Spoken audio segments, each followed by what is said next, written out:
আসসালামু আলাইকুম ওয়া রাহমাতুল্লাহি ওয়া বারাকাতুহু। সম্মানিত দেশবাসী, আমি cancer specialist doctor SM. Sarwar. আপনারা বিশেষ করে জানেন যে এখন বর্তমানে অধিকাংশ ছেলেদের মেয়েদের কানের সমস্যা হয়ে থাকে। সেটা অনেক সময় আঘাতের কারণে হতে পারে। কান পরিষ্কার করার সময় অনেক সময় আঘাত পেয়ে যায়, অনেকে তাপপর থেকে আঘাত বা বাড়ি থেকে আঘাত পেতে পারে, অনেকের আছে যে আপনার পানি ঢুকে ইনফেকশন হয়ে যায়। এইভাবে বিভিন্ন লোক বছর পর বছর কানের সমস্যা ভুগছেন এবং স্থায়ী সমাধান পাচ্ছেন না।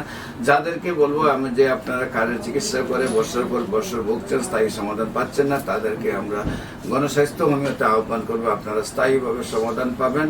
বিশেষ করে কানের যে কোনো প্রবলেমের জন্য আপনার স্থায়ী সমাধানের জন্য আপনারা গণস্বাস্থ্য হোমিওতে আসবেন। বিশেষ করে আমি রোগী দেখি 14 পুরানা পল্টন দারুস সালাম মার্কেট লিফটেড 6 শনি রবি সময়, এবং হবিগঞ্জের রোগী দেখি মঙ্গল বুধ বৃহস্পতি সকাল 10টা থেকে বিকাল 5টা পর্যন্ত। আপনাদের সবাইকে আমাদের অফিস ভিজিট করার জন্য আমন্ত্রণ জানিয়ে শেষ করছি। বিশেষ করে যোগাযোগের জন্য স্ক্রিনে দেওয়া নম্বরে যোগাযোগ করেন। আসসালামু আলাইকুম ওয়া রাহমাতুল্লাহি ওয়া বারাকাতুহু।